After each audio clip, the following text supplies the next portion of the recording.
Dear friends, मेरा नाम doctor Dinesh Kumar है और मैं आज नीट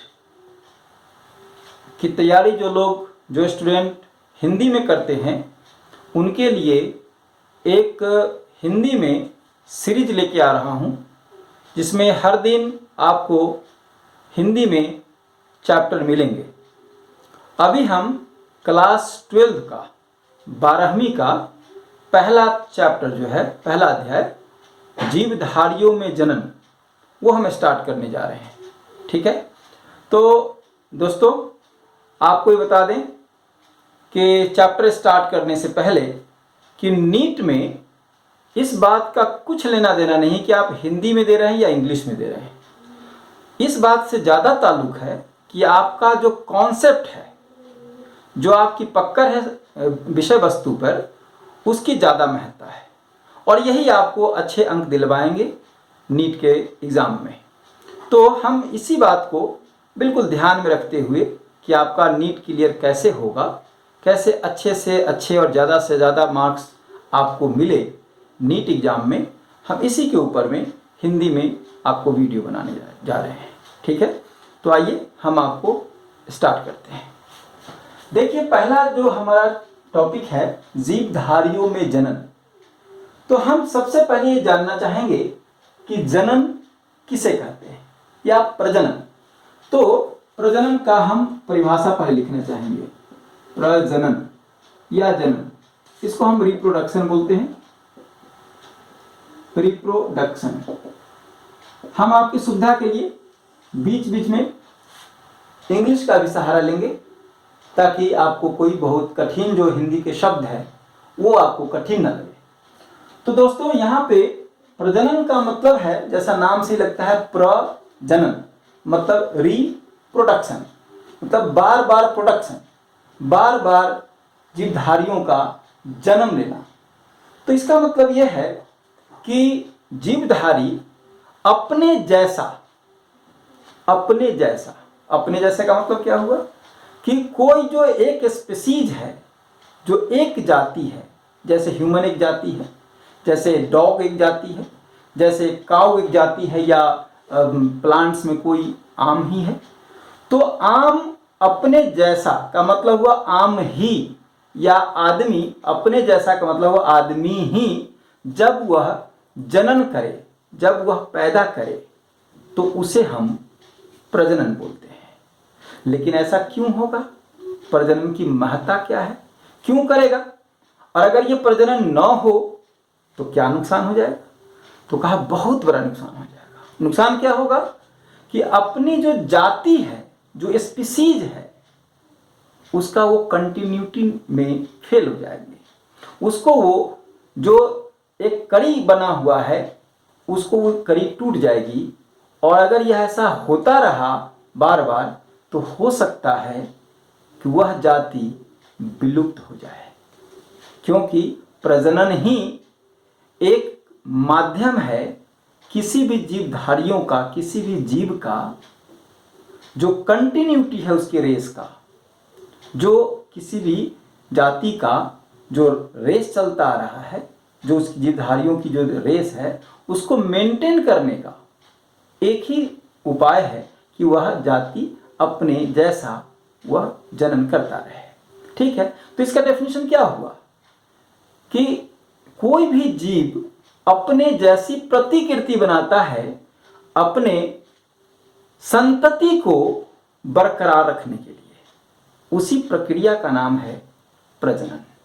तो हम प्रजनन को लिखेंगे, प्रजनन वह प्रक्रिया है जिसमें जीव अपने जैसी प्रतिकृति बनाता है जिससे कि उसका संतति बरकरार रहे। ठीक है, तो आइए इसको हम लिख लेते हैं। इसकी परिभाषा है, परिभाषा, डेफिनेशन। प्रजनन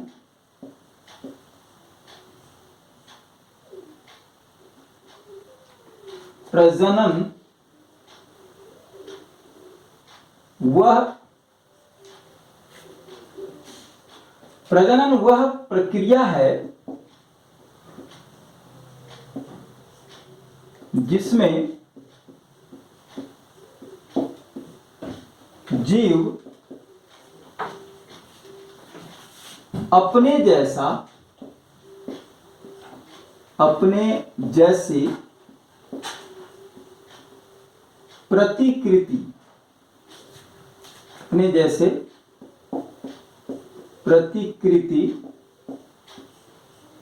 बनाता है, अपने जैसी प्रतिकृति बनाता है, ताकि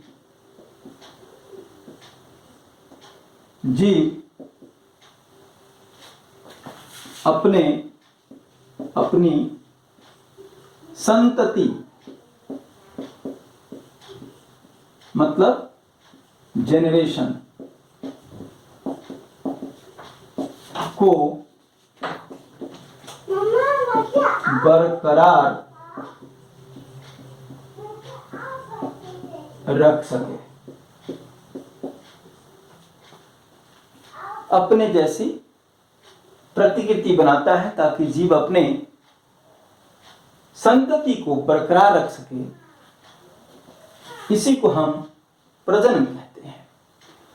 अब प्रजनन के बाद एक शब्द है जीवन काल, लाइफ स्पैन। ये क्या है? तो हम हेडिंग करते हैं जीवन काल, ठीक है, लाइफ स्पैन। इसको हम क्या कहते हैं? सो जरा सुनिएगा, बहुत आसान है। जीवन काल भी बोलते हैं या जीवन अवधि बोलते हैं। जीवन काल या जीवन हम अवधि बोलें ज्यादा अच्छा रहेगा, किताबों में लिखा रहता है। कहा कि जब कोई भी जीव का, किसी भी जीव का जन्म होता है, तो जन्म से लेकर के उसकी जो प्राकृतिक मृत्यु है, देखिए यहां टर्म है नेचुरल डेथ। ऐसा नहीं कि कोई इंसान या कोई जीव का जन्म हुआ और जितनी उसकी आयु होनी चाहिए, किसी अदर मेंबर का जितना आयु है, जो सबसे ज़्यादा जीवन जी सका है, उसको हम मैक्सिमम आयु बोलते हैं, तो उतना नहीं जिया और बीच में ही किसी वजह से उसकी मृत्यु हो जाती है। कोई एक्सीडेंट से मृत्यु हो गई, कोई प्लांट है तो सूख गया, या किसी भी वजह से बीच में ही मृत्यु हो गई, तो हम उसको नेचुरल डेथ नहीं मानेंगे, प्राकृतिक मृत्यु नहीं मानते। तो कहा कि जीवन जिस समय हुआ, जन्म जिस समय हुआ किसी भी जीव का, वहां से लेकर और प्राकृतिक जो मृत्यु है, उस काल को उस जीव का जीवन काल कहते हैं। राइट? तो लिखते हैं इसको, जन्म से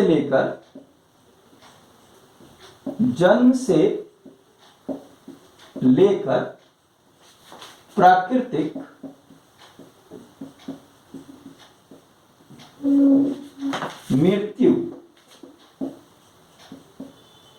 मृत्यु तक के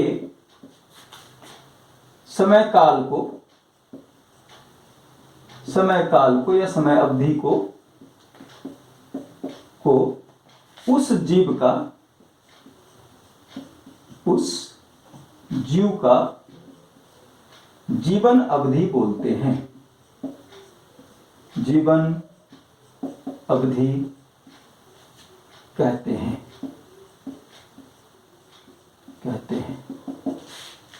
यहां पे ये बात अत्यंत आवश्यक है, ध्यान रखना, प्राकृतिक मृत्यु, बीच में अगर कोई मृत्यु होती है तो उसका जीवन काल बिल्कुल नहीं कहेंगे। राइट? आपको हम कुछ एग्जाम्पल देकर बताते हैं, जैसे उदाहरण के रूप में समझिए। वैसे किताब में बहुत सारी चीज़ का नाम लिखा हुआ है, हम एक दो का नाम लिखते हैं। जैसे बैक्टीरिया है, मतलब जीवाणु है,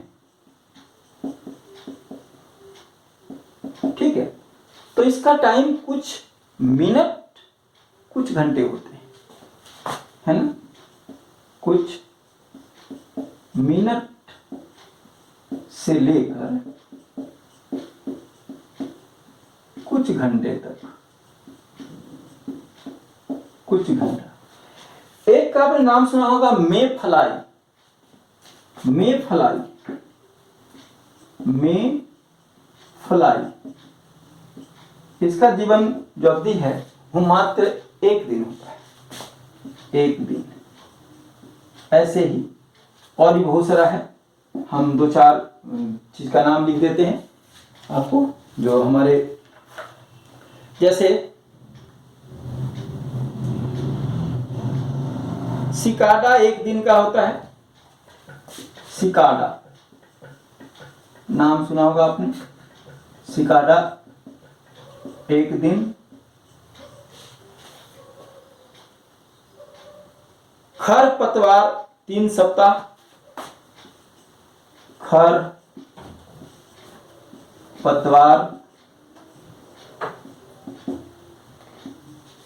3 सप्ताह, 3 वीक, 3 सप्ताह। ऐसे ही और चीज का नाम, मूली चुकंदर का 1.5 से 2 वर्ष, मूली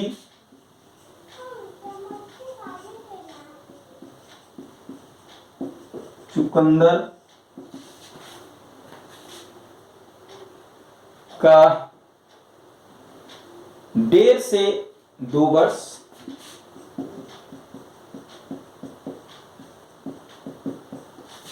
डेढ़ से 2 वर्ष।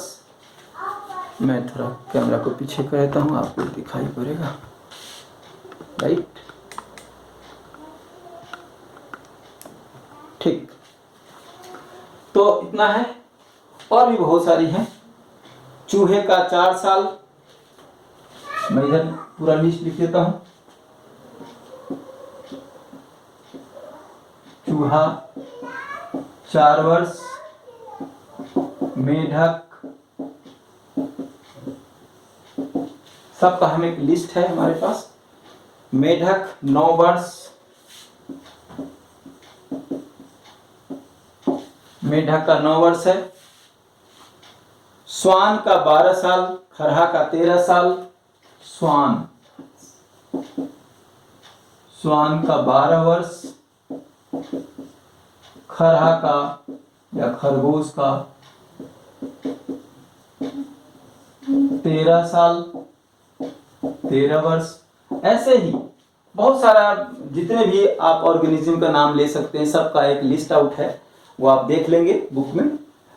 मैं मोटे तौर से बता दिया आपको। मंकी का 26 साल है। बंदर, थोड़ा 1-2 लिख देता हूँ, और बंदर 26 ईयर, 26 साल। 1, 2, 3, 4 लिख देता हूँ। गाय का 25 साल, गाय 25 वर्ष मोटे तौर से। डॉग का है 12 से 15 वर्ष, डॉग द कुत्ता 12 से 15 वर्ष। मैं कितने का नाम लिखूंगा, आप इसे एनसीईआरटी में दी हुई है, आप उसे जरूर देख लीजिएगा, ठीक है। जो थोड़ा सा ज्यादा टाइम पीरियड वाले हैं, मानव से चलते हैं। गिद्ध का है 90 वर्ष, गिद्ध। थोड़ा जिनका ज्यादा है उनका मैं मेंशन कर देता हूं, 90 वर्ष, है ना। आदमी, कछुआ, ये सब का, आदमी का कितना साल है, 100 साल बोलते हैं, लेकिन एक जापान के साहब थे, वो 121 साल जी गए। तो हम लोग ये मान कर चलेंगे कि मानव का 100 वर्ष मानते हैं, 100 वर्ष, ठीक है। अब इतना को आप लिख लिए होंगे, तो हम इसको मिटाते हैं और फिर आपको आगे लिखते हैं। तब तक में आप एक चाहें तो स्क्रीनशॉट ले सकते हैं इसको। मैं तो सीधा कर देता हूँ इसको। Yes, you can take screenshot लीजिए आप इसका आराम से, ठीक है। ये इसमें साइड हो जाता हूँ।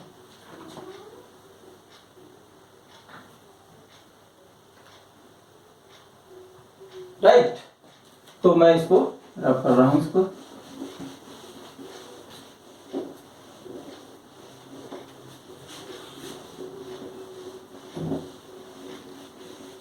अब आइए कुछ का हम जैसे आदमी का हमने लिख लिया। आदमी के बाद जो पिग का है, सुअर का 80 साल।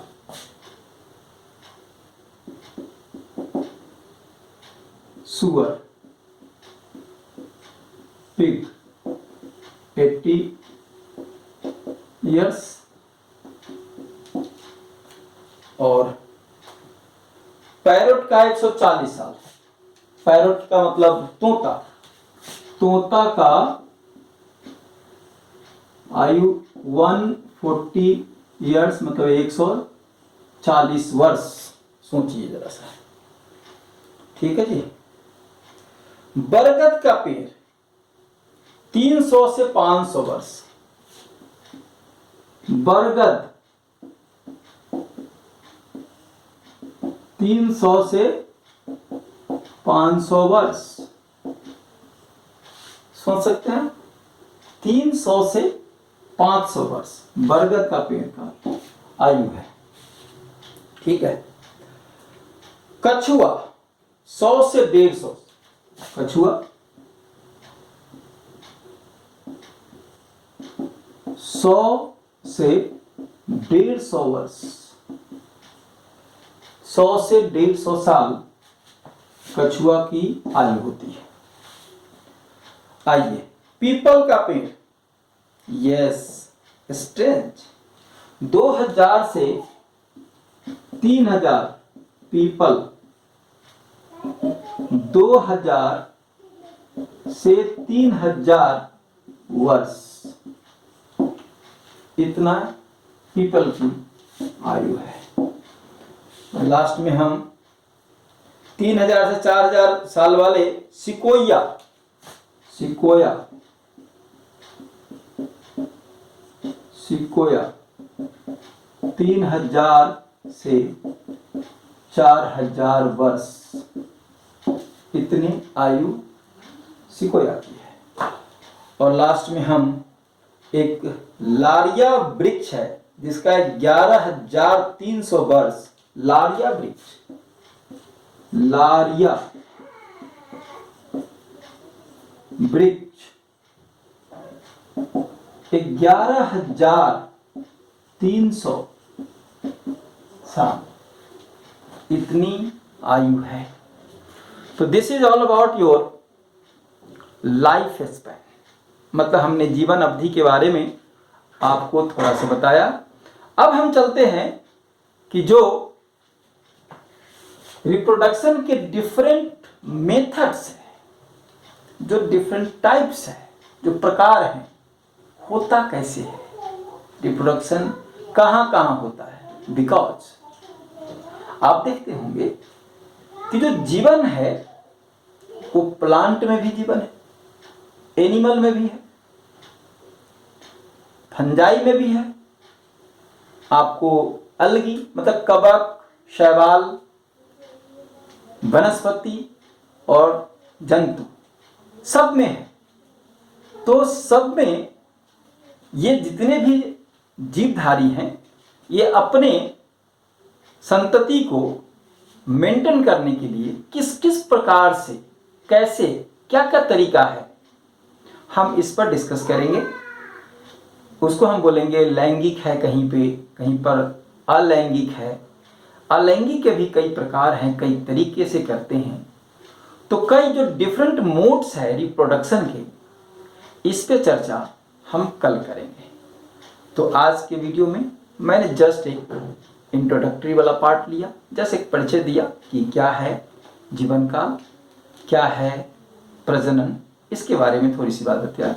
और मैं आपसे एक लास्ट में निवेदन करूंगा कि इस वीडियो को, अगर मेरा पढ़ाया आपको समझ आया हो तो लाइक ज़रूर करिएगा, सब्सक्राइब भी कर लीजिएगा और जो बगल में घंटा है उसको ज़रूर दबाइएगा ताकि जैसे मैं वीडियो अपलोड करूं आप तक पहुंचे। Thank you very much. Thank you very much.